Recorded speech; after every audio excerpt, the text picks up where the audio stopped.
Hello student, welcome back YouTube channel. আজকে তোমাদের জন্য আর একটা নতুন ভিডিও নিয়ে চলে এসেছি। আগের ভিডিওতে তো আমি আলোচনা করেছিলাম ক্লাস 10-এর মাধ্যমিক 2026-এর যে গল্পটি the passing away of Bapu part 1 আলোচনা করেছিলাম। আজকে পার্ট 2 যতটুকু আছে এবং সমস্ত কোশ্চেনগুলো নিয়ে আলোচনা করব, সাথে রাইটিং যে এক্সারসাইজ রাইটিংও আছে সেটা নিয়ে আলোচনা করব। দেখে নাও পুরো ভিডিওটা, স্কিপ করবে না। আর যারা নতুন আছো চ্যানেলটাকে সাবস্ক্রাইব করবেন, লাইক কমেন্ট এবং শেয়ার করবেন। চলো ভিডিও শুরু করা। আগের ভিডিওতে পার্ট 1 ইউনিট 1 এবং ইউনিট 2 আলোচনা করেছিলাম দ্য পাসিং অ্যাওয়ে অফ বাপু তে। আজকে ইউনিট 3 আলোচনা করব, A to Z ট্রান্সলেট দেখে নাও, সাথে ওয়াল এক্সারসাইজ এবং কোশ্চেন সমস্ত এক্সারসাইজগুলো আলোচনা করব। দেখো, some days after the funeral special train took Gandhiji's ashes to Allahabad. অসন্তুষ্টির অন্ত্যেষ্টির কয়েকদিন পরে একটি বিশেষ ট্রেনে করে গান্ধীজির যে চিতাভস্ম এলাহাবাদে নিয়ে যাওয়া হয়েছিল। The compartment was decorated with flowers. যে ক্যামেরাটি ফুল দিয়ে সাজানো হয়েছিল, ক্যামেরাটি ফুল দিয়ে সাজানো ছিল। People on the train sang bhajans. ট্রেনের মানুষজন ভজন গাইছিল, যে ট্রেনের মানুষজন ভজন গাইছিল। People did not weep any more for they could feel Gandhiji's presence amid the followers and the songs.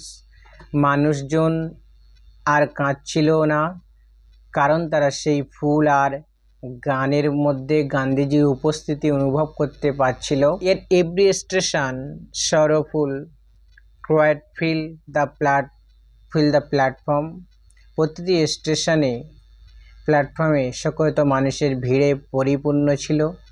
Amide song and prayer the train reached Allahabad. গান ও প্রার্থনার মধ্য দিয়ে ট্রেনটি এলাহাবাদে পৌঁছালো। The ashes were immersed in the Ganges where a huge crowd had gathered at the bank. গান্ধীজির যে চিতাভস্ম গঙ্গার জলে বিসর্জন দেয় হলো নদীর ধারে, তখন বহু মানুষের ভিড় ছিল। Afterward you all went back to Delhi. এরপর আমরা দিল্লিতে ফিরে আসি। ব্যাক ইন দিল্লিতে ফিরে এসে আই ফেল্ট অ্যাট সি। আমি যেন কেমন একটা দিশেহারা বোধ করেছিলাম। ফেল্ট অ্যাট সি সমুদ্রে বাদে পড়েছিলাম, দিশেহারা বাদে পড়েছিলাম। I had not directly worked with Gandhiji, gone to prison at his call or made any sacrifice for my country. আমি গান্ধীজির সঙ্গে সরাসরি হাঁটিনি, তার ডাকে জেলে যাওয়া বা দেশের জন্য কোনো স্বার্থত্যাগ করিনি। My sister and I and other young peoples like me had been merely onlookers. আমি আমার বোনেরা এবং অন্যান্য যে বয়স্ক লোকেরা মানুষ শুধু প্রত্যক্ষদর্শী ছিলাম, প্রত্যক্ষদর্শী ছিলাম। বাট কিন্তু তবুও still I felt at sea. কিন্তু তবু আমি তা সত্ত্বেও সমুদ্রে পড়েছিলাম। I felt I had grown up with a magic circle. আমার মনে হচ্ছিল আমি কোনো ম্যাজিক সার্কেল, কোনো এক জাদুর যে বৃত্তের মধ্যে বেড়ে উঠেছিলাম। With Bapu's passing away. বাপু মৃত্যুর সঙ্গে সঙ্গে I felt the magic circle had vanished living me unprotected. সঙ্গে সঙ্গে মনে হলো জাদুবৃত্ত উধাও হয়ে গেছে এবং আমাকে অসুরক্ষিত অবস্থায় রেখে উধাও হয়ে গেছে সেই জাদুর বৃত্তটি। With an effort I roused myself. চেষ্টা করেও আমি আবার শক্তি জেগে নিজেকে দাঁড় করলাম। I asked myself. আমি নিজেকে জিজ্ঞেস করলাম, had Bapu lived and died for nothing. Bapu কি শুধুই বেঁচেছিলেন আর এমনই মারা গেলেন? How could I so easily lose courage when he was no longer there. উনি যখন আর নেই তখন এত সহজে আমি কি করে সাহস হারালাম। My values were not so weak, আমার মূল্যবোধ এত দুর্বল ছিল না। Millions of people would have been ordinary flock but for Bapu না থাকলে লক্ষ লক্ষ মানুষ নিতান্তই সাধারণ মানুষ হয়ে রয়ে যেত। He brought them out of difference and acquaint them on to others suffering, তিনি তাদেরকে লিপ্ত থেকে তুলে এনে একে অপরের সচেতনতা করেছিলেন। What if now Bapu is গন, বাবু চলে গেলেই বা কি হয়েছে। উই ওয়ার স্টিল দেয়ার, আমরা তরুণ শক্তিশালী, ইয়ং স্ট্রং তরুণ শক্তি, and proud bear his banner before us, তরুণ শক্তিশালী গর্বিত তাকে কোণে রেখেছি তার পতাকা বহন করার জন্য। বাপু হ্যাড পাস্ট অ্যাও, বাপু মারা গেছেন, বাট কিন্তু his India would continue to live in his children, কিন্তু তার ভারত তার সন্তানদের মধ্যে বেঁচেই থাকবে। এবার এক্সারসাইজগুলো দেখে নাও।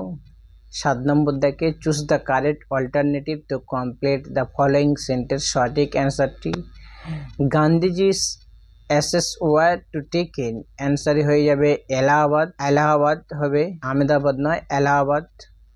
নেক্সট তো huge crowd had gathered by the Ganges, Ganga নদীতে, Ganges. Gandhiji's apparent people to one's other suffering. Next complete the following sentence with information from the text থেকে এটা পুরোটাই কমপ্লিট করতে বলছে সেন্টেন্সটা। People on the special trains স্যাং bhajans. Next the author felt she had grown up within a magic circle. Bapu had passed away, but his India would continue to live in his children. Next দেখো কারণ effect. Fill in the chart with information from the text. যদি এখানে effect কি হয়, এখানে কারণটা কি, কারণ দেখো অ্যান্সারগুলো এখানে দিয়ে দিয়েছি অ্যান্সার। পিপল, কারণটা people could feel Gandhi's preference among the followers and the songs. The current the magic circle vanished hole the author felt unprotected. The author felt that he would not lose trust so easily. Answer with the author values were not so weak. Grammar দেখে না এবার grammar. Join the following pair sentence with simple sentence as direct. দেখো ইস participle করতে বলেছে I saw a snake, I ran a snake, তাহলে seeing a snake, I ran a snake away. Next, he learns music, he listened to the crowd. The preposition with the ground genant preposition, তাহলে কার পরে preposition বলবে by listen এর পর preposition to the crowds, he learns music. Next দেখো use of noun in preposition, noun এর পরে preposition বলেছে noun. This gold a precious metal, that gold is a precious metal is used to make ornamentals. infinitive করতে বলেছে এটা, infinitive কি হবে, Ramu has some money to buy books, has some money মানে পরে he ক্যানটা তুলে দিয়ে টু বসিয়ে দিলাম by books.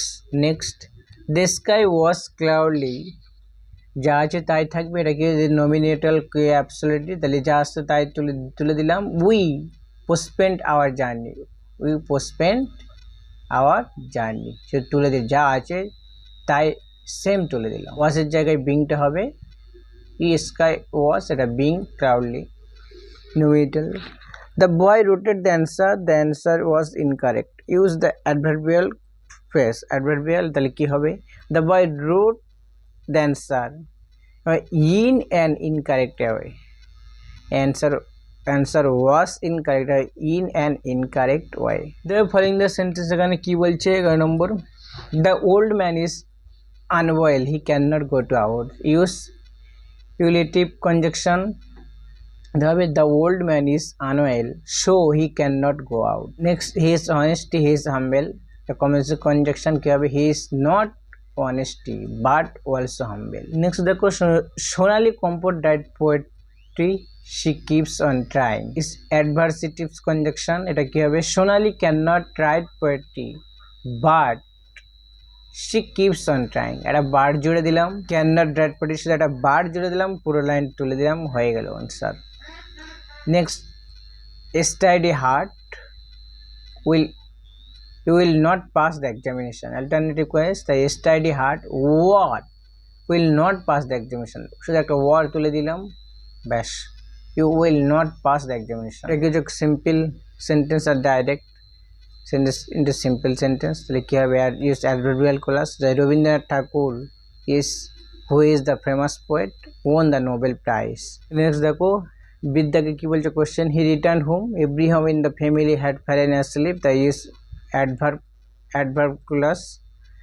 When return home, যখন সে ফিরে আসলো বাড়িতে, এভরি ওয়ান ইন ফ্যামিলি, তার সমস্ত ফ্যামিলি ফ্যালেন্স অ্যাসলিপ মানে সবাই ঘুমিয়ে পড়েছিল। The sun rise in the east, every one knows, তার নাউন ক্লাসে every one known that the sun rises in the east, every one knows ইটের পর দ্যাট দ্য সান সূর্য রাইসেস ইন দ্য ইস্ট, সবাই জানতো, এভরিওয়ান প্রত্যেকেই জানতো, that যে সূর্য প্রত্যেক। Join the following part sentence into the single sentence as the director. Like compound sentence কি বলছে, it rained hard, the roads were not flooded, answer কি হয়ে যাবে? দেখো it rained hard but the roads were not flooded. তো simple sentence কি হবে, he completed his work, he took rest. One completing his work, he took rest. Neither Rahul is a guitar singer. We can sing different kinds of song. That a complex sentence. Rahul, who is a great singer, Rahul একটা ভালো singer গায়ক, can sing সে গান করে, different kinds of song অনেক ধরনের গান সে করতে পারে। The time of the departure of the train has changed. Alia knew it. A complex করলে জটিল বাক্য করলে কি হবে? আলিয়া নিউ, আলিয়া জানতো, তাহলে কি জানতো? দ্যাট যেটি the time of departure of the train had changes. Alia জানতো, এটাই জানতো, একটা দ্যাট বসিয়ে দিয়ে সেন্টেন্সটা ঘুরিয়ে দিলে হয়ে যাবে। দেখো compound sentence, I do not watch television, মানে আমি টেলিভিশন দেখি না। I do not listen to the radio, আমি রেডিও শুনি না, তাহলে কী হবে? I neither watch television nor do not listen to the radio. The child was short, ছেলেটি খুবই ছোট। The child could not pick the guava from the tree, এই সিম্পল কী হবে? ব্রিং short, the child could not pick the guava from the tree.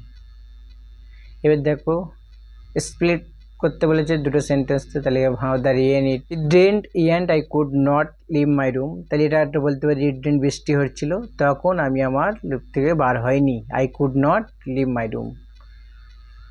He thought that he could win the race, তাহলে আমি কি বলতে পারি? He could win the race, আমি সে জিতেছিল রেসটা। হি থট যে সে এটা যখন ভেবেছে, সে যখন ভেবেছিল সে যখন জিতেছে এটি। Next, having been informed of the travel, the principal left for home. The principal had been informed of the travel, he left for home. Next দেখো Nasir, who was the captain of the team, score a century.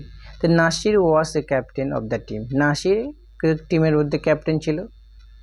He score a century, তার কত ছিল? তার স্কোরটা ছিল একটা century. এবার রাইটে 15 নম্বর দেখে কি বলেছে, রাইটে বায়োগ্রাফি মাওলানা এপিজে আব্দুল কালাম। এপিজে আব্দুল কালামের বায়োগ্রাফি, এখানে হিন্টস দেওয়া আছে, দেখো বন হিন্টসগুলো দেওয়া আছে বই থেকে, দেখো দেখে নেবে। 1988 সালে এই যে হিন্টসগুলো এইগুলো দেওয়া আছে, তাই এটা কি হবে? এপিজে আব্দুল কালাম না, আমি বলছি এপিজে আব্দুল কালামটা। মাওলানা এপিজে আব্দুল কালাম আজাদ ভার্সেটিক্স genuous is known to us a great freedom fighter.